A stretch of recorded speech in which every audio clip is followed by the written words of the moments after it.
Carbon ion की जो stability है वो अपन किस तरह से डिफाइन करते हैं। देखो, कार्बन आयन जो है उसके पास में नेगेटिव चार्ज है, तो कोई भी ग्रुप जो उसके नेगेटिव चार्ज को रिमूव करेगा वो उसकी स्टेबिलिटी को इंक्रीज करेगा। तो हम क्या कहेंगे, any group which dilute the negative charge will ultimately stabilize the carbon ion.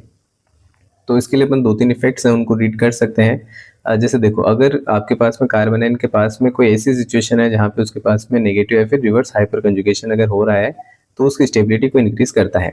कैसे?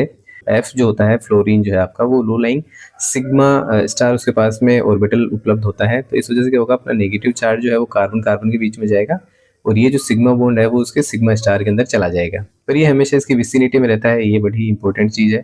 तो जितने ज़्यादा ये जो अपना कार्बन जिसके पास नेगेटिव चार्ज है, इसके पास में अल्फा कार्बन है, तो जितने इसके पास में जैसे अल्फा फ्लोराइड है, उसी तरह से अगर कोई लो लाइंग सिग्मा स्टार अगर उसके पास में होगा तो वो उसकी स्टेबिलिटी को इंक्रीज करता है। जितने ज़्यादा इस तरह के ग्रुप अटैच्ड होंगे आपके कार्बन आयन से, उसकी स्टेबिलिटी उतनी ही ज़्यादा होगी।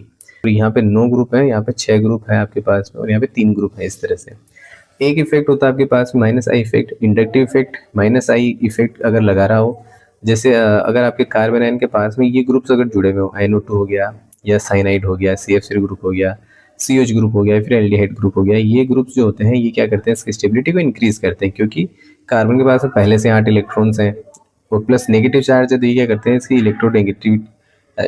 इलेक्ट्रॉन डेंसिटी को अपनी ओर खींचते हैं, तो इसको स्टेबलाइज करते हैं। ये इसके स्टेबिलिटी का ऑर्डर अपन कह सकते हैं। जितने ज़्यादा ऐसे ग्रुप होंगे जो माइनस आई इफेक्ट शो करते हैं, वो उसकी स्टेबिलिटी को इंक्रीज करेंगे।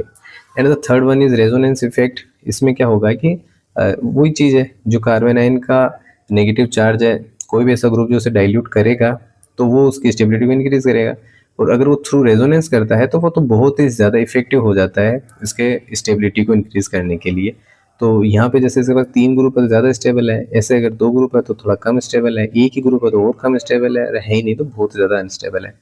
तो हम ओवरऑल स्टेबिलिटी का ऑर्डर ये कह सकते हैं कि देखो, अगर आपके कार्बन आयन के पास में एरोमेटिक ग्रुप है तो सबसे ज़्यादा स्टेबल होगा। देन ऐसे ग्रुप जो माइनस एम इफेक्ट शो करते हैं वो ज़्यादा स्टेबल करेंगे, फिर minus H and then minus I, and in the last anti aromatic अगर ग्रुप जुड़े हुए हैं तो वो उसकी स्टेबिलिटी को इस तरह से अफेक्ट करते हैं। तो ओवरऑल ये है आपका stability of carbanion. And please don't forget to subscribe to the channel chemistry on board.